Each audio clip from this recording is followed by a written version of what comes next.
فأعوذ بالله من الشيطان الرجيم بسم الله الرحمن الرحيم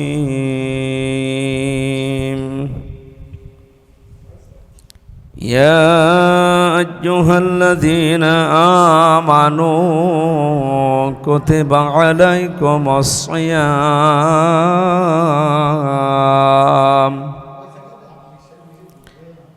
كتب عليكم الصيام كما كتب على الذين من قبلكم لعلكم تتقون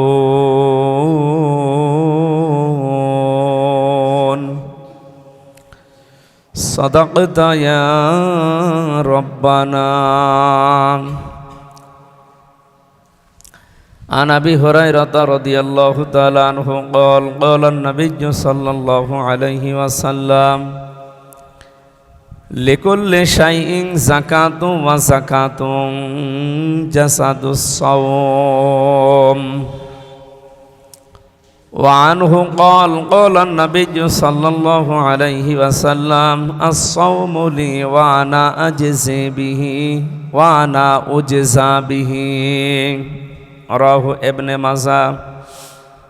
আলহামদুলিল্লাহ, প্রশংসা আদায় করছি আমাদের মালিক, আমাদের মনিব, মহান রব্বুল ইজ্জাত ওয়াল জালাল। পবিত্র মাহে রমজানের দ্বিতীয় জমায় আজানের সাথে সাথেই মূলত আমরা তার ঘর মসজিদে এসেছি জমার নামাজ আদায়ের উদ্দেশ্যে। ইয়া আইয়ুহাল্লাযীনা আমানু ইযা নুদিয়া লিস-সালাতি মিন ইয়াউমিল জুমআতি ফাসআউ ইলা যিকরিল্লাহি ওয়া দারুল বাই ইলা আখির আয়া। আল্লাহ তাআলা ঈমানদারকে ডাক দিয়ে জানিয়েছেন, ওহে যারা ঈমানের দাবি করো, যখন আজান হয় জমার দিন, বিশেষ করে অন্য নামাজের কথাও এটা তাফসিরে আছে, কিন্তু জমার দিনের জন্য বিশেষ করে এই আয়াতটা, ইযা নুদিয়া লিস-সালাতি মিন ইয়াউমিল জুমআতি ফাসআউ ইলা যিকরিল্লাহ। তোমরা সব কিছু বন্ধ করে দাও, কাজ কাম বেচা কিনা দুনিয়ার যাবতীয় কাজ বন্ধ করে আল্লাহর জিকিরের দিকে দৌড়াও। এখানে জিকির মানে নামাজ। যালিকুম খায়রুল লাকুম ইন কুনতুম তা'লামুন, এটা ভালো হবে যদি তোমরা বোঝো। আমি আয়াতটা পড়ার পরে আমি বিশ্ববিদ্যালয়ে থাকাকালীন এবং এই আয়াত নিয়ে বাইরের দেশে যখন, বিশেষ করে মালয়েশিয়া, এখানে একটা সেমিনার ছিল, 42টা দেশের ছেলেমেয়েরা এবং বিশ্বের বিভিন্ন বিশ্ববিদ্যালয় থেকে যারা অধ্যাপক তারা এসেছিলেন, ইসলামী মাইন্ডের যারা, ওনারা বিভিন্ন তথ্যগুলো নিজেদের জ্ঞানে যতটুকু আছে তারা উপস্থাপন করছিলেন। এই আয়াতটা ছিল আমার ভাগে। আল্লাহ তাআলা বলেন, তোমাদের জন্য এটা ভালো হবে, লাভ হবে, উত্তম হবে, কল্যাণ হবে যদি তোমরা বোঝো। অথচ আমরা লাভের যে বিষয়টা লক্ষ্য করি সেটা কিন্তু এই আয়াতের সাথে বাস্তবতার মিল নেই। জমার নামাজের আজান দিলে সব কিছু বন্ধ করে দিয়ে বেচা কিনা, ব্যবসা বাণিজ্য, জমার নামাজের জন্য তোমরা দৌড়াও, এটা তোমাদের জন্য ভালো হবে। কিন্তু বাস্তবের দিকে বলেন তো, জমার নামাজ পড়তে এর যে আনুষঙ্গিক কাজ আছে সব শেষ করতে কমপক্ষে 1.5-2 ঘন্টা সময় লাগে। 12:30টায় ধরেন আসা লাগে, এরপরে ওই 1:30-2টার দিকে বাড়ি যাওয়া লাগে। সব মিলে 2 ঘন্টা সময় যায় কি না? আল্লাহ তাআলা বলছেন তোমরা নামাজে আসো, ভালো হবে, লাভ হবে। অথচ এই 2 ঘন্টা সময় আমি যদি বাইরে কাজে লাগাতাম, আমি অন্তত কিছু না কিছু উপায় করতে পারতাম। এমনকি দুনিয়াতে এমনও মানুষ আছে তার 1 ঘন্টায় অন্তত 5 লাখ টাকা উপায় হয় এই বাংলাদেশে, এমন মানুষ আছে। আপনারা কি একমত আছেন এর সাথে? ডাক্তার মতিয়ার রহমান, উনি পিত্তথলির পাথর কম্পিউটারের মাধ্যমে বের করেন, কাটা ছেঁড়া বাদ দিয়ে। বাংলাদেশে 4 জন আছে, তার ভেতর উনি একজন। আমি বহুদিন ছিলাম ওনার কাছে, কোরআন রিসার্চ ফাউন্ডেশনের উনি চেয়ারম্যান। এই হিসাবে আমার কোরআন কেন্দ্রিক কিছু জানার কারণে আমি অনার্স মাস্টার্স করে গেছি কোরআনের ওপরে। আমি নিজে হাফেজ, আমি কামেল পাস করেছি, তাও ডবল, একটা কোরআনের ওপরে ফেকার উপরে। এরপরে ডক্টরেট করার জন্যে কোরআনের ওপরে আমি আছি। বলেন তো, সেই ছোটবেলা থেকে কোরআন কেন্দ্রিক আমার জীবন চলছে, এর বাইরে আমি যাইনি। একেবারে কিছু মাল ম্যাটারেস ভেতরে নেই তা না, কিছু অন্তত কোরআন কেন্দ্রিক আছে। কিন্তু তার কাছে যাবার পরে, ট্রেনিংগুলো দেওয়ার পরে আমার মনে হচ্ছিল যে আমি মনে হয় কেবল 1-এ ভর্তি হলাম।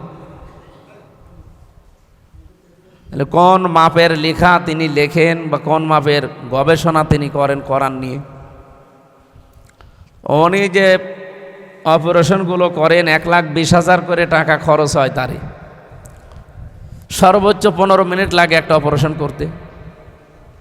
তাহলে আপনি হিসাব করে বলেন 1 ঘন্টায় তার 4,80,000, প্রায় 5 লাখ টাকা তার উপায়। তাহলে 2 ঘন্টায় কত উপায় করে? 10 লাখ টাকা সব বাদ দিয়ে একেবারে কাঁচা টাকা উপায় করবে সে 2 ঘন্টায়। এখন আল্লাহ যদি তারে বলে মতিয়ার তুই নামাজে আয়, জমান নামাজে, এটা তোর জন্য লাভ হবে, বলেন চর্মচোখে ওনার জন্য কি লাভ হচ্ছে? 2 ঘন্টায় ওনার 10 লাখ টাকা লস, একেবারে দেখা টাকা। তাহলে 2 ঘন্টায় যার 10 লাখ টাকা লস হয়ে গেল, সেই লোককে আল্লাহ বলছেন আস, নামাজে লাভ হবে। আল্লাহর কথার সাথে আমাদের এই পৃথিবীর বাস্তবতার মিল নেই। তাহলে আল্লাহ এরকম কথাই মনে হয় বলে নাকি? হ্যাঁ, আপনারা কি ঘুমিয়ে পড়লেন নাকি? কিছু হ্যাঁ না বলবেন তো। যে কথাটা এখানে কি ছিল বলেন, যে দুনিয়ায় আখেরাতে তোমাদের লাভ হবে যদি এই কাজটা করো, অথচ আমরা দেখছি লস হচ্ছে। তাহলে আল্লাহর কথা কি এখানে মিথ্যা? তাহলে বাস্তবতা তো আপনাকে ধরা লাগবে। আপনি বলেন যে মিথ্যা না, তাহলে বলেন কিভাবে আপনি পুষিয়ে দেন। ওনার 10 লাখ টাকা আপনাকে দেওয়া লাগবে, আর আল্লাহর কথা মানতে গেলে ওনার তো লসই হয়ে যাচ্ছে। আর আল্লাহ বলছেন যালিকুম খায়রুল লাকুম, এইটাই লাভ। ওই জন্য যালিকুম দিয়েছে, এইটাই তোমাদের জন্য লাভ বা ভালো কল্যাণ। ইন কুনতুম তা'লামুন, যদি তোমরা বুঝে থাকো বা জেনে থাকো। আল্লাহর কথার সাথে এবার আমরা বাস্তবে নিয়ে যাই। যে লোকটা 2 ঘন্টায় 10 লাখ টাকা উপায় করতে পারে, সেই লোকটার টাকা উপায় করে যদি ওখান থেকে তার বাড়ি মনে করেন ফার্ম গেট, উনি ওনার কর্মস্থল হচ্ছে মগবাজার, মগবাজার থেকে উপায় করে 10 লাখ টাকা ব্যাগে করে যাবে বাড়ি ফার্ম গেটে। এ পর্যন্ত যেতে তার তো কোনো চিন্তা টেনশন, ছিনতাইকারী ডাকাতি বা অন্য কোনো দুষ্কৃতকারী তার সামনে পড়বে না, এই গ্যারান্টি বাংলাদেশে আছে। তাহলে ওই টাকা উপায় করেছে ঠিক, ও যদি এখন নিয়ে বাড়ি পর্যন্ত যেতে চায়, ওনার ওই জায়গা থেকে বাড়ি মনে করেন 2 কিলোমিটার, এই রাস্তা তার জন্য অন্তত এই দেশে এখন নিরাপদ না। যদি সামনে ছিনতাইকারী ধরে বা ডাকাতে ধরে, তার টাকা তো নেবে, যদি দিতে না চায় তাকে মেরেও ফেলতে, তাহলে টাকাও যাবে, জীবনও যাবে। আল্লাহ তাআলা বোঝাতে চেয়েছিলেন যে নামাজে আসো। কেন বললাম? অজারুল বাই, যত রকমের বেচা কেনা কাজকর্ম আছে পৃথিবীর সব বন্ধ, সব বাদ দিয়ে দাও, দিয়ে আসো নামাজে। এই জন্যে আল্লাহর নির্দেশ ছিল, কারণ নামাজের সমাজ, নামাজের পরিবেশ যদি গড়ে না ওঠে, সেখানে ছিনতাই, রাহাজানি, ডাকাতি, খুন খারাপি এবং অশ্লীল এবং অত্যাচারমূলক পরিবেশ সেখানে থাকে। আল্লাহ রাব্বুল আলামিন যেই সমাজে যেই পরিবারে নামাজ দিয়েছে, আর নামাজি মানুষগুলোর যে ক্রাইটেরিয়াগুলো, চরিত্রগুলো বর্ণনা করেছে, তার একটা চরিত্র এই, ইন্নাস সালাতা তানহা আনিল ফাহশাই ওয়াল মুনকার। অবশ্যই নামাজ মানুষকে অশ্লীল, অন্যায়, অবৈধ কাজ থেকে বিরত রাখে। এটা শুধু যদি আল্লাহ ইন্না বাদ দিয়ে বলতেন আস-সালাত তানহা আনিল ফাহশাই ওয়াল মুনকার, তাও আমরা অর্থ করতে পারতাম, কিন্তু ইন্না লাগিয়ে দিয়েছেন। এর বাংলা অর্থ হচ্ছে অবশ্যই, গ্যারান্টি দিচ্ছেন আল্লাহ। তার মানে নামাজ পড়লে নামাজিকে অন্যায়, অশ্লীল কাজ থেকে বিরত রাখবে, এ গ্যারান্টি যেহেতু আল্লাহ দিয়েছে, এর ভেতরে কোনো মিথ্যার সম্ভাবনা নেই, যদি নামাজি নামাজের মতো হয়। আমার কথা বোঝা গেছে? তাহলে আমাদের পরিবেশে পরিবারে এই দেশে নামাজি লোক অন্যায় করে, নামাজি লোক ঘুষ খায়, সুদ খায়, ঘুষ দেয়, সুদ দেয়, এরকম মানুষ দেশে নেই। তাহলে অশ্লীল অন্যায় কাজ থেকে নামাজ আপনাকে বিরত রাখবে, আপনাকে পারছে না, তার মানে এ দোষ আল্লাহর না আপনার। আমি যেই নামাজ আল্লাহ চাই ওই নামাজ আমি পড়তে পারি নাই, এই জন্যে নামাজ আমাকে অন্যায় অশ্লীল থেকে বিরত রাখতে পারে না। সাবানের বৈশিষ্ট্য বা তার চরিত্রই হচ্ছে ময়লা পরিষ্কার করা। কাপড়ে ময়লা লাগলে পরিষ্কার করার জন্য কি আছে বলেন তো? এখন সাবান দিয়ে পরিষ্কার করার পরে যদি ময়লা পরিষ্কার না হয়, বুঝতে হবে এ সাবান না, নাকি? নামাজ পড়ার পরে চরিত্র যদি কারো সংশোধন না হয়, বুঝতে হবে ওটা তার নামাজ না। সাবান দিয়ে কাপড় পরিষ্কার করলে মাস্ট বি সাবান যদি হয় তাহলে কাপড় পরিষ্কার হবেই, ময়লা দূর হবে। কিন্তু কেউ যদি কয়লা দিয়ে পরিষ্কার করে, ও কি ময়লা যাবে না আরো বাড়বে? এই জন্য আমাদের উচিত নামাজ যদি নামাজির মতো হয়ে যায়, তাকে অন্যায় অশ্লীল কাজ থেকে বাঁচাবে। এই চিন্তায়, রাহাজানি, ডাকাতি আরও যে সমস্ত ভীতিপূর্ণ অবস্থান আছে, সেখান থেকে সেই পরিবার, সেই সমাজ, সেই রাষ্ট্র, সেই দেশ মাহফুজ থাকবে, হেফাজতে থাকবে। ওই সমস্ত চিন্তা, টেনশন করা লাগবে না। এই জন্যে আল্লাহ এটা দিয়েছিলেন যে আজান হয়ে গেলে জমার দিন সব বাদ দিয়ে নামাজে আসো। আর নামাজের পরিবেশ তৈরি যখন হয়ে যাবে, তখন এই 10 লাখ না 10 কোটি টাকা নিয়ে যদি মগবাজার থেকে ফার্ম কেটে যায়, ওর মনের ভেতরে আল্লাহ বাদে আর কারো ভয় থাকবে না। আল্লাহ এই জন্যে বলেছিলেন যে জমার নামাজ আজান দিলেই চলে আস। তাহলে নামাজে অন্য নামাজের কথাও যদিও আছে, জমার জন্য আলাদা করে বললেন কেন? এই জন্যে বলেছেন কারণ জমার নামাজ এটা শুধুমাত্র নামাজ না, এখানে 1-1.5 ঘন্টা 2 ঘন্টা সময় যে আমরা ব্যয় করি এই খেলা করার জন্যে। এই যে 7 দিন এই দেশে কি ঘটছে, আমাদের এই সমাজে কি ঘটছে, এইগুলো ইমাম সাহেব গবেষণা করবে। গবেষণা করে কোরআন থেকে, হাদিস থেকে ওই তথ্যগুলো বের করে এখানে দাঁড়িয়ে ডেলিভারি দেবে। আর এই মুসল্লিরা ওই 7 দিন ওইটা বাস্তবে রূপ দেবে। এইটার নাম ছিল জমান নামাজ। এই জমান নামাজ বাংলাদেশে হয় না। ওই নামাজ হলে তার পরের দিন ইমামতি চলে যাবে। ওই নামাজ যদি কেউ পড়ে তার ইমামতি যেমন থাকবে না, ওসি সাহেবও যদি ওই নামাজ পড়ে ওনার ওসিগিরিও থাকবে না। আমি এমপি, আমার এমপিগিরিও চলে যাবে। কারণ এই দেশের পরিবেশ এখন ওই রকম। আমার পাটিকা বাড়ি উনি অনেকে চাইছিল মশিউল আলম, আমি যতটুকু মিশেছি লোকটা ভালো। হ্যাঁ, তার অন্যান্য বিভিন্ন খারাপ গুণের কথা আমরা শুনেছি, খারাপ কথা আমরা বলতে না চাই, কিন্তু লোকটা যতটুকু পেলাম ভালো। সে বাজার কমিটির সাথে পাটিকা বাড়ি বাজারে রমজানের আগের দিন বসে একটা মিটিং করেছিল যে আমরা অন্তত রমজানের পবিত্রতা রক্ষা করার জন্যে নামাজের সময় অন্তত অশ্লীল সিনেমা যেগুলো, যে নাচ গান উলঙ্গ, এগুলো চালাবো না। আর যে ক্যারাম খেলে টাকা দিয়ে, কি বলে রে বাংলায়, জুয়া, অন্তত রমজান মাসে এটা যেন কেউ না করে। এই উদ্যোগটা সে বাজার কমিটির সাথে মিলে আলোচনা করে নিল। কি খারাপ কাজ করিস? ভালোই চলছিল 2 দিন। 3 দিনের দিন আমার একটা ইফতারি অনুষ্ঠান ছিল। আমি শেষ করে ওই বাজারে যাওয়ার সময় দেখি যে ওখানে অশ্লীল গান হচ্ছে টেলিভিশনে। রমজানে তারাবি শুরু হবে ওই সময়, মানে তারাবি অলরেডি নামাজ শুরুই হয়ে গেছে। এরপরে ক্যারাম খেলতেছে ছেলেরা 2টা বোর্ড নিয়ে, ওই টাকা দিয়ে। কারণ উনি তো জানে, যেহেতু বাজারে ফাঁড়ি, তো উনি জানে কোথায় কি হয়। উনি একটু গরম দিয়ে ফেলেছিল, যাই তোমাদের নিষেধ করা ছিল না। এরপরও রমজানে এখন নামাজের সময়। এই কথাটা শোনার পরে ওখানে আমি সুশীল বলে নাকি তাদেরকে, এই সুশীল সমাজ যারা, তারা এসপির কাছে নালিশ দিয়েছে। ওসি সাহেবকে উনি আবার নির্দেশ দিয়েছে যে ওনারে অন্তত ট্রান্সফার করে পুলিশ লাইনে পাঠিয়ে দেন। এখানে 92% মুসলমান আমরা বাস করি। যেই লোকটা নালিশ দিল, আমি সে লোকটার কথা বলবো না, সেও মুসলমান। দ্বিতীয় নম্বর, মিডিয়া এটাকে এমনভাবে হাইলাইট করে, আগে পরে কাটিং করে মানে এমন জায়গায় নিয়ে গেছে, এটা একেবারে চলে গেছে সেই মন্ত্রণালয় পর্যন্ত, অথচ কাহিনী কি খুব বড়? কিছুই না। এরকম কাজ তো আমি অহরহ করি। হ্যাঁ, আমি ওয়াজের মাধ্যমে করি, আর ওনারা আইনের মাধ্যমে করতে গিয়েছিল। এই কাজটা আমরা সবাই বলবো, পাগলকেও জিজ্ঞাসা করেন, ও বলবে যে রমজান মাসে এ কাজটা খারাপ হয়নি, কাজটা ভালো হয়েছে। তা আমরা জমার নামাজের যে সিগনিফিকেন্স শুনলাম, জমার নামাজের যে সিগনিফিকেন্সটা শুনেছি, বলেন এই যে বাস্তবতায় আল্লাহ নামাজের জন্য আসতে বললেন আমাদেরকে, নামাজের জন্য আসতে বলায় আল্লাহর এই কথার সাথে এখন যে উদাহরণটা দিলাম, বাস্তবতার মিল আছে না?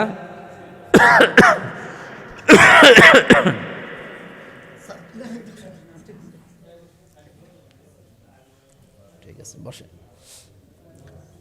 সম্মানিত মুসল্লি ইকরাম, আমরা যেহেতু রমজানুল মোবারকে আছি, নামাজ মানুষকে অন্যায়, অশ্লীল, অবৈধ, বেহায়াপনা, অশ্লীলতা থেকে বিরত রাখে এবং রাখতে পারে, সে গ্যারান্টি যেহেতু আল্লাহ দিয়েছেন, সুতরাং নামাজটা যেন নামাজের মতো হয়। আল্লাহ ওই কাঙ্ক্ষিত মানের সালাত এবং নামাজ আমাদেরকে আদায়ের তৌফিক দিন, বলেন আমিন। আমরা জমার দিনে আলোচনার জন্য বসেছি সূরা বাকারা 183 নম্বর আয়াতটা আমরা যেহেতু পড়েছি, এর আলোকে কিছু বলতে চাচ্ছি। আমরা রমজানুল মোবারকে তেলাওয়াত করেছি রমজান কেন্দ্রিক একটা আয়াত আর 2টা হাদিস পড়েছি। আসেন আমরা খুব 5-7 মিনিটের ভেতরে কথাগুলো আমরা কমপ্লিট করতে চাই। আল্লাহ তাআলা ডাক দিয়েছেন, হে ঈমানদারেরা, তোমাদের জন্য আমি রোজা লিখে দিলাম। এদিকে তাকান, কথা বলবেন না। কুতিবা আলাইকুমুস সিয়াম না দিয়ে আল্লাহ যদি ফরিজা আলাইকুমুস সিয়াম দিতেন, যে আমি ফরজ করে দিলাম, কুতিবা দিলেন কেন? ফারাজা ইয়াফরুজু শব্দের শাব্দিক অর্থ হচ্ছে কোনো জিনিসকে নির্ধারিত করে দেওয়া, নির্ধারণ করা।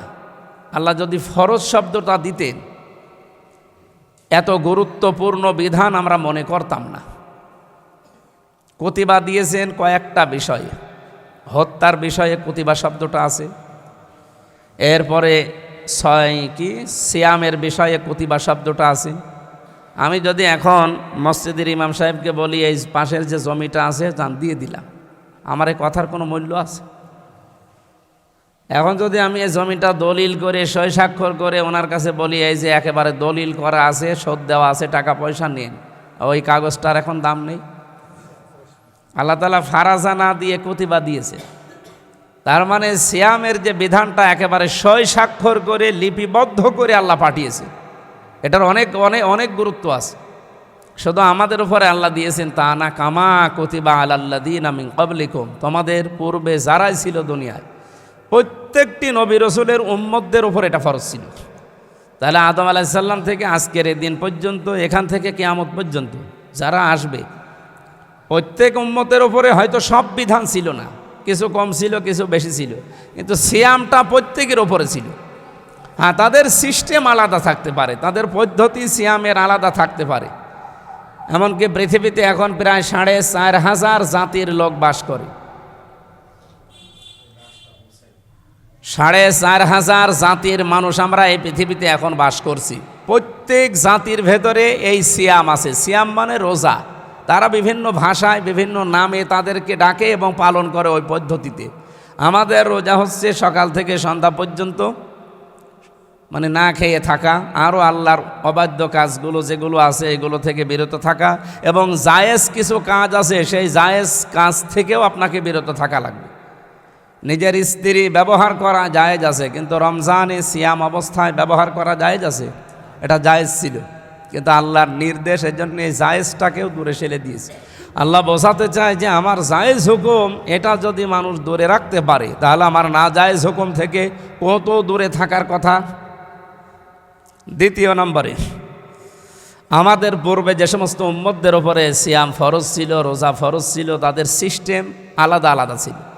হজরতে মারিয়াম আলাইহিস সালাম উনি রোজা রাখতেন, ওনার রোজা ছিল ওনার জামানায়, উনি সব খেতে পারতেন, উনি সব কাজে আঞ্জাম দিতে পারতেন, কিন্তু তার রোজা ছিল এই যে সে কথা বলতে পারবে না। তার রোজা ছিল সিস্টেম কি বলেন তো? কথা বলতে পারবে না। আমার মনে হয় আমরা যে রোজায় আছি এর চাইতে আরো কঠিন হয়তো যদি ওই রোজা আমাদের দিত, যে কথা বলা যাবে না, 24 ঘন্টা চুপ, রোজা আমরা কেউই রাখতে পারতাম না, এত কঠিন বিধান ছিল। এই জন্য অন্যান্য নবীদের ওপরে যে বিধান ছিল আমাদের নবীর ওপরে আল্লাহ এটা হয়তো দেয়নি, বা আমাদেরকে যা দিয়েছে ওনাদেরকে দেয়নি। কিন্তু এর সিয়ামটা প্রত্যেক নবীর উপরে, সিস্টেম পদ্ধতি আলাদা, কিন্তু সিয়াম ছিল। কেন আল্লাহ এটা দিলেন? লাআল্লাকুম তাত্তাকুন, যেন আমরা তাকওয়া অর্জন করতে পারি। কি অর্জন? কি তাকওয়া? কি আমার মতো বড় জুব্বা গায়ে দিয়ে একটা তসবিহ হাতে নিয়ে শুধু সুবহানাল্লাহ পড়লাম, আর দুনিয়ার কোনো খেয়াল আমাদের নেই, আমি বিশাল তাকওয়াবান হয়ে গেছি, এটার নাম? আমাদের সমাজে একটা কথা প্রচলিত আছে যে লোকটা খুব আমলদার। কি দার? আমল মানে কি? কাজ। কাজ করলেই তো মানুষ মানে কাজদার হয় বা আমলদার হয়। তো যে লোকটার জব্বা গায়ে দিয়ে পাগড়ি মাথায় দিয়ে, আমি খাটো করছি না বিষয়গুলো, ভালো কাজ, এ পাগড়ি মাথায় দিয়ে একটা তসবিহ নিয়ে সব সময় মসজিদে খানকায় ঈদগায় বসে আছে, ওর দুনিয়ার কোনো খেয়াল নেই, দুনিয়া নিয়ে কোনো চিন্তা ভাবনা নেই। এখন আমরা যদি বলি লোকটা খুব আমলদার, তো ও আমল মানে কি বললেন? তো ও কি কাজ করছে বলেন তো? ওর নিজের জন্যে বলেন, পরিবারের জন্যে, সমাজের জন্যে, রাষ্ট্রের জন্যে, পৃথিবীর জন্যে ও কি কাজ করছে যে ওরে আপনি আমলদার বললেন? আমল মানে আপনি নিজেই বলছেন যে কাজ। আরবিতে আমল বলে, বাংলায় কাজ বলে, ইংরেজিকে ওয়ার্ক বলে, বিভিন্ন ভাষায় বিভিন্ন জিনিস আছে। তা আপনি আমলদার বললেন, ওই লোকটাকে কি কি দিয়ে বলেন? ও কি কাজ করছে? অথচ আমাদেরকে আল্লাহ বানিয়েছেই বসে থাকার জন্য, নাকি? লাকাদ খালাকনাল ইনসানা ফি কাবাদ, অবশ্যই আমি মানুষকে বানিয়েছি কঠোর পরিশ্রম করার জন্য।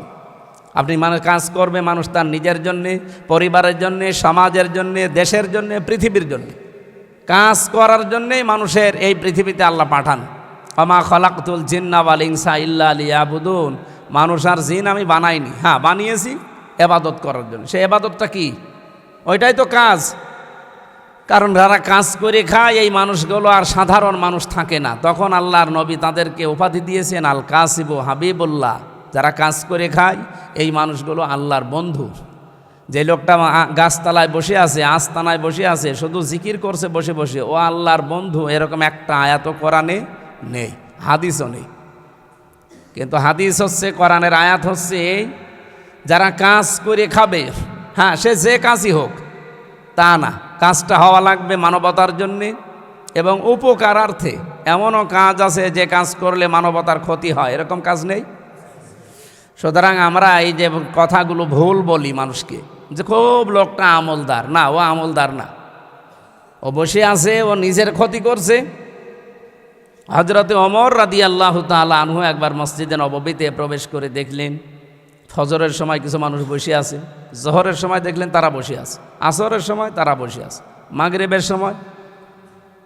উনি প্রথম দিন কিছু বলেননি, দ্বিতীয় দিন আসলেন, এসে দেখে ওই লোকগুলোই আছে মসজিদের এক কোনায় বসে আছে, আর নামাজের সময় এসে নামাজ। জিজ্ঞাসা করলেন তোমরা কারা? আমি এমন দেশ থেকে এসেছি। তো এখানে কি বলছে? আমরা আমল করছি, মানে আরবিতে বলছে যে আমরা আমল করছি। তো কি আমল করেন আপনারা? তা আপনি যে বসে আছেন, এই যে আমি কালকে থেকে দেখছি আজকে পর্যন্ত, আপনি খান কি? আপনাদের খাবার দাবারের ব্যবস্থা কি? বলে এলাকার লোকেরা আমাদেরকে আল্লাহওয়ালা মানুষ ভেবে রান্নাবাড়া করে দিয়ে যায়, আমরা খাই, আর এই আমল করি। উনি বললেন না, এটার নাম আমল না। তাহলে ওনার কাছে, হযরতে ওমর রাদিয়াল্লাহু তাআলা আনহুর কাছে যে আমল বলতে যেটা ছিল, উনি বললেন আমি যেন মাগরিবের পরে এখানে তোমাদের, যদি কালকে তোমাদের এই জায়গায় দেখতে পাই, তাহলে বেত মেরে মসজিদ থেকে বের করে দেব। কাজ করে খাওয়ার জন্য আল্লাহ দুনিয়ায় পাঠিয়েছে। আমার মনে হয় সাহাবা একরাম যেভাবে ইসলাম বুঝতেন, নবীজি যেভাবে বুঝিয়েছিলেন, আমরা ওই ইসলাম ওইভাবে বুঝি নাই, অন্যদিকে নিয়ে চলে গেছি। তা আমাদেরকে আল্লাহ রমজান 1 বছর পরে দিলেন তাকওয়া অর্জন করার জন্য। এখন এই তাকওয়াটা কি? আমি যে আমলের একটা ব্যাখ্যা বললাম, আমল মানে শুধু বসে বসে সুবহানাল্লাহ আলহামদুলিল্লাহ পড়লেই মানুষ আমলদার হয় না, তাকওয়াবান হয় না। তাকওয়া অর্জন করার কিছু প্রক্রিয়া আছে, আমরা তাফসীর থেকে বলছি, এটা খুব ভালো করে লক্ষ্য করবে। আল্লাহ রাব্বুল আলামিন জানিয়েছেন তাকওয়া অর্জন করার প্রক্রিয়া 6টা। এখানে যারা তাকওয়া অর্জন করতে চান রমজানে রোজা রাখার মাধ্যমে, সবাইকে বলছি, আমি নিজেও, এই 6টা ক্রাইটেরিয়া মেনটেন করা লাগবে আপনাকে। এই 6টা প্রক্রিয়ায় যাওয়া লাগবে। 6টা পদ্ধতি মেনে চললে আপনি আল্লাহর কাছে তাকওয়াবান হতে পারবেন। আর তাকওয়ার পুরস্কার অগণিত, যেটা কোরআন হাদিসে সবচেয়ে বেশি। 1 নম্বরে কোনো মানুষ যদি তাকওয়া অর্জন করতে চায়, তাহলে তাকে হকের অনুসন্ধান করা লাগবে। কিসের? হক কি এটাকে আপনাকে জানা লাগবে। হক সত্য এটাকে আপনাকে অনুসন্ধানে থাকা লাগবে। এই পৃথিবীতে যারাই তাকওয়া অর্জন করতে চেয়েছে সবচাইতে বেশি হচ্ছে নবীরা। নবীদের চাইতে তাকওয়াবান দুনিয়াতে আর কেউ ছিল না, আর হতে পারে? তাদের তাকওয়া অর্জনের প্রক্রিয়া কি? তারা তাকওয়া অর্জন করেছিল কোন পদ্ধতিতে? প্রথম পদ্ধতি, তারা হক অনুসন্ধান করত, হক খুঁজে বেড়াতো। বাংলা কথায়, আমাদের জাতির পিতা যিনি হযরত ইব্রাহিম আলাইহিস সালাম, উনি হক তালাশ করতেন, হক খুঁজে বেড়াতেন। এই তথ্যগুলো আছে সূরা আনামের 75 নম্বর আয়াত থেকে 82 নম্বর আয়াত পর্যন্ত। আমি যেহেতু সময় কম, এই জন্য তথ্যগুলো বললাম, বাড়িতে মিলিয়ে নেবেন, ইন্টারনেটে আছে, নামিয়ে নিলেও পারবেন। 2 নম্বরে, কোনো মানুষ যদি হক পেয়ে যায়, উনি কিভাবে হক তালাশ করেছিলেন? ওই কোনো সময় চন্দ্র, কোনো সময় তারকা, কোনো সময় সূর্য, এগুলো দেখলেই মনে করতেন এ আমার রব হবে, এ আমার বড় রব। কিন্তু যখন অস্তমিত হয়ে যায়, ডুবে যায়, তিনি জাতির লোকের সামনে গিয়ে ঘোষণা দিলেন, ইন্নী ওয়াজ্জাহাতু ওয়াজহিয়া লিল্লাযী ফাতারাস সামাওয়াতি ওয়াল আরদা হানিফা ওয়া মা আনা মিনাল মুশরিকিন। জাতির লোকেরা, আমি হক খুঁজতেছিলাম, সত্য অনুসন্ধান করছিলাম, কিন্তু যা ডুবে যায় ওগুলো আমি পছন্দ করি না, ভালোবাসি না। আমি আজকে হক পেয়ে গেছি। জাতির লোকেরা জাতির সামনে দাঁড়িয়ে বললেন যে আমি আজ হক পেয়ে গেছি, তোমাদের সবার কাছ থেকে মুখ ফিরিয়ে এমন আল্লাহর দিকে আমি মুখ ঘোরালাম যিনি আসমান আর জমিনের উদ্ভাবক, একনিষ্ঠভাবে ঘুরিয়েছি, লোক দেখানোর জন্য না, কারো ভয়ে না, ওমা আনা মিনাল মুশরিকিন, আর আমি মুশরিক না। এই কথাটাকে এস্টাবলিশ করার জন্য দেখেন লক্ষ লক্ষ মানুষ তারপর থেকে হজে যায়। হজে যে 3টা কথা স্পেশাল ভাবে বলা লাগে। বহু কাজ আছে হজে। এই পৃথিবীতে যত কঠিন ইবাদত আছে, সবচাইতে বড় কঠিন ইবাদতের নাম হজ। কিন্তু কত কথা আল্লাহ বলেন নাই। 3টা কথা স্পেশাল ভাবে বলা লাগে। প্রথম বলা লাগে ইন্নাল হামদা ওয়ান নি'মাতা লাকা ওয়াল মুলক লা শারীকা লাকা লাব্বাইক। আপনি জানো যে বলছেন যে ওস্তাদ আমি হাজির হয়েছি, আমার নামটা একটু খাতায়, হাজিরা খাতায় তুলে দিন। আপনি আল্লাহকে মনে হচ্ছে এভাবে বলছেন। আমি তাতে 3 বার গেলাম পরপর, আমি দেখেছি মানুষ আবেগে ওইভাবে কাবা শরীফ দেখে মনে হচ্ছে যে আল্লাহকে দেখে দেখে বলছে লাব্বাইক আল্লাহুম্মা লাব্বাইক। হে আল্লাহ, তোমার এই গোলাম হাজির হয়ে গেছে, তুমি আমার নামটা একটু লিখে নাও। হাজিরা খাতায় তো প্রতিদিন আমার নাম ওঠে, আমার নামটা লিখে নাও। আল্লাহ বলেছেন দাঁড়া। বিদায় তাওয়াফ করে মানুষ যেদিন চলে আসবে, ওই দিন 3টা কথা স্পেশাল ভাবে বলা লাগে। এখানে হাসি আছে না, ওনারা জানে। 1 নম্বরে বলা লাগে ইন্নাল হামদা, আজকে থেকে আমি যত প্রশংসা করব সব তোমার জন্য। এখানে যদি আপনি ইন্না বাদ দিয়ে শব্দটা বলতেন আলহামদু, আমি অর্থ করতে পারতাম। ইন্নার আগে, এই হামদের আগে আল্লাহ আলিফ লাম লাগিয়েছে, আলিফ লামের আগে ইন্না লাগিয়েছে। এই কথাটা বলা হচ্ছে কেন আপনি কোনোদিন খেয়াল করে হয়তো বলেন না। যারা আমরা বুঝি তারা চিন্তা করি যে একবার হজ করলে তো ও জান্নাত পেয়ে বসে থাকার কথা। এই জন্য নবীজির হাদিস ছিল আল হাজ্জু ইয়াহদিমু মা কানা ক্বাবলা। কোনো মানুষ যদি সত্যি হজ করে, ওর পেছনে আর কোনো অপরাধ আল্লাহ বাকি রাখে না, সব মাফ করে জান্নাতি বলে ঘোষণা দিয়ে দেয়। কেন এত বড় একটা ফজিলতের কথা কেন আপনি কি বলছেন? আপনি কি টের পান? হামদের আগে যে আলিফ লাম আছে, এটা আলেম আছে। এই আলিফ লাম 4 প্রকার। আলিফ লামে ইস্তেগরাকি আছে, গারকুন মানে ডুবন্ত। যত প্রশংসা আমার জীবনে হতে পারে, আমার দৈহিক, আমার মালের, সব ইবাদত আজকে থেকে, যত নিয়ামত, যত প্রশংসা, সব আমি আজকে থেকে তোমার ছাড়া আর কারো করব না। এই কথা গ্যারান্টি দেওয়ার জন্য আপনি আপনার প্রথমে ইন্না লাগিয়েছেন। তাহলে প্রথমে বলা হচ্ছে ইন্নাল হামদা, প্রশংসার সব তোমার জন্য আজকে থেকে আমি আরম্ভ করলাম, আমার জীবনে আর কারো প্রশংসা হবে না। 2 নম্বরে বলা হয় নি'মাতা লাকা। নি'মাতা বললেও তো অর্থ হয়ে যায়, লাকা বললেন কেন?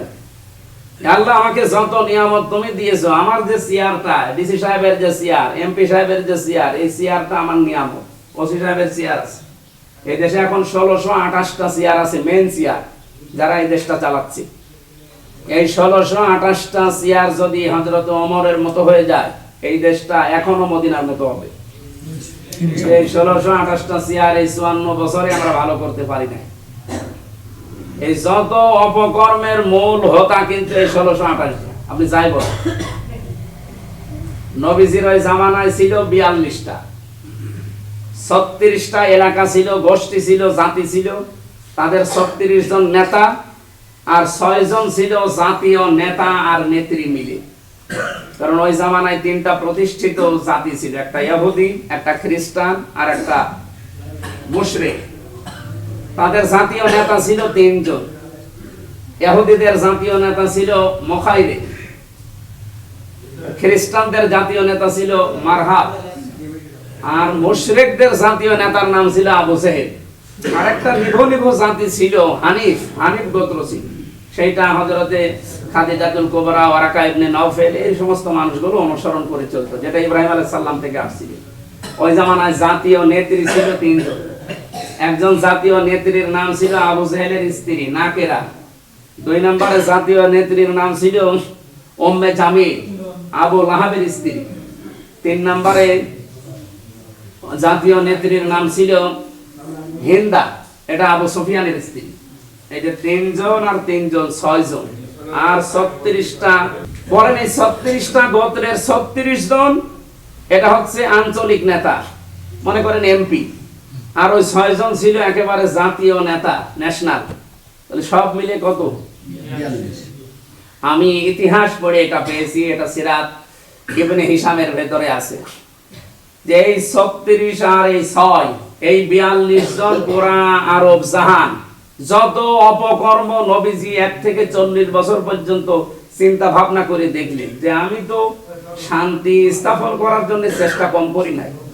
সেই 17 বছর থেকে হিলফুল ফজল গঠন করার মাধ্যমে 40 বছর, তার মানে 23 বছর একাধারে চেষ্টা চালালাম, কিছুই হয় অল জিরো। তে আমরা হচ্ছে না কেন?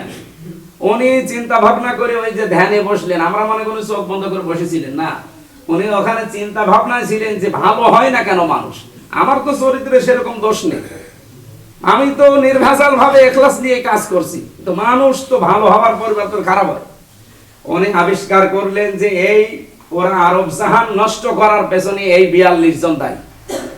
যত রকম ওদের আবার জাতীয় ব্যবসা ছিল, জাতীয় ব্যবসা ইহুদিদের ছিল সুদের ব্যবসা, খ্রিস্টানদের ছিল জাতীয় ব্যবসা মদের ব্যবসা, আর মুশরিকদের জাতীয় ব্যবসা ছিল নারীর ব্যবসা। আমার মনে হয় এই বাংলাদেশে এখন 2025 সালে যদি 26 সালে এসে আপনি মিলান, ওই ইতিহাসটা মিলালে খাপের খাপ মুমতাজের বাপ মিলে যায়।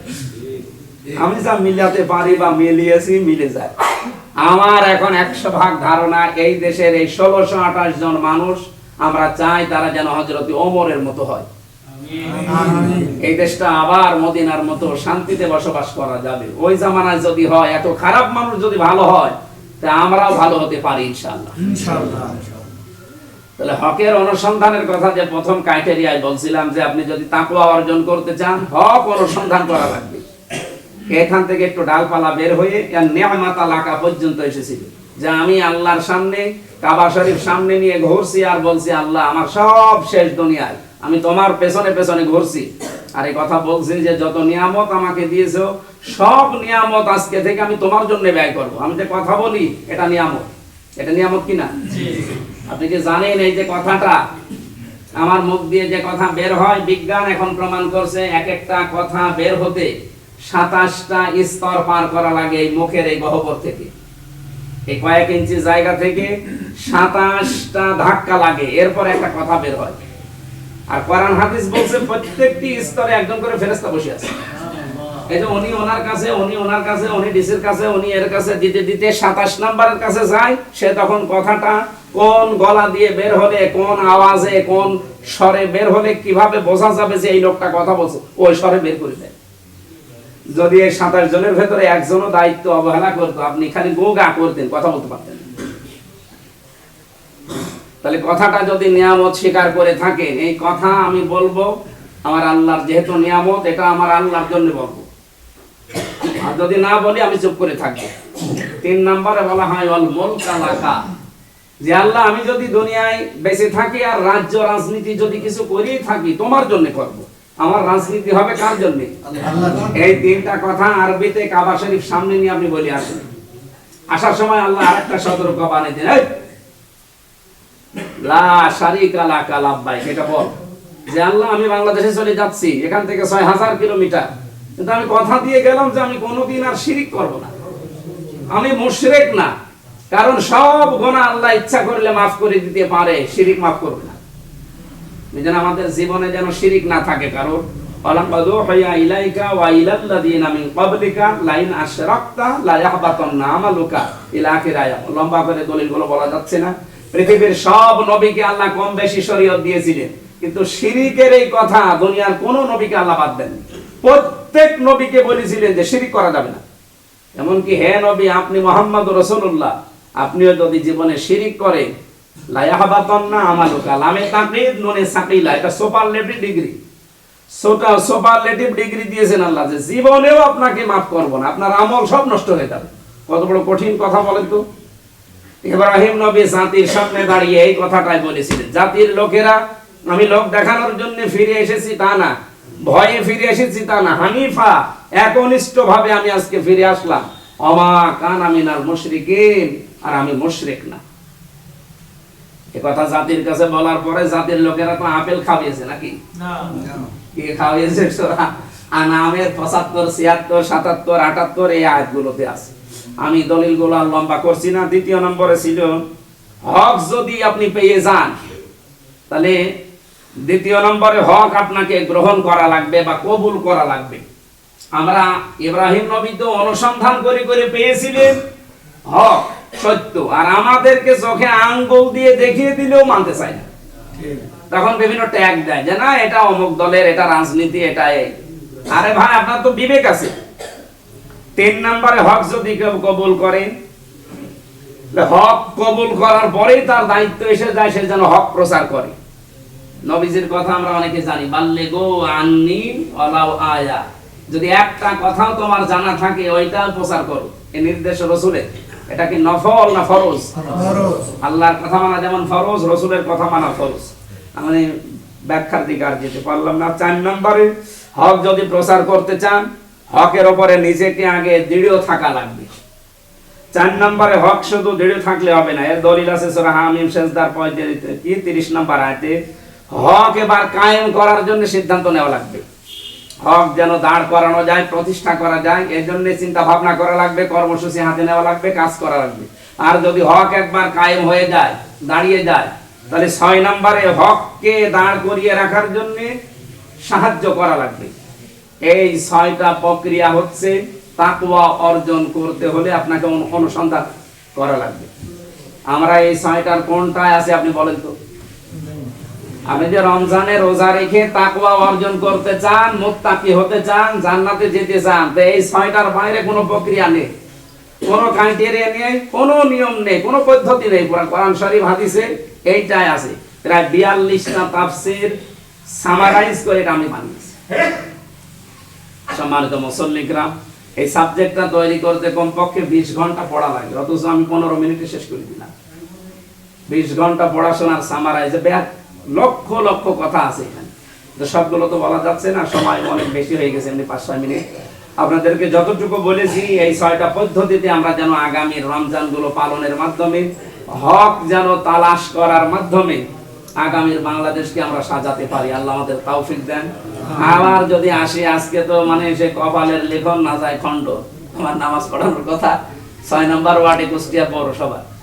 হঠাৎ করে শুনলাম যে এখানে একজন বিদেশি মেহমান উনি মারা গেছে, আসতেছেন, ডিসি সাহেব আসবে, ওসি সাহেব আসবে, এই নিয়ম শুনে আমি, আমারও একটা অনুষ্ঠান ছিল, বললাম তাহলে নামাজ ওইটা মাইনাস স্যার, এখানে যদি আসি নামাজের সময় হলে এখানে নামাজ পড়ে দেবে। কিন্তু ওই যে ট্যাকি স্বর্গে গেলেও ধান বানা লাগবে, এসেছে হুজুর ওয়াজ করে।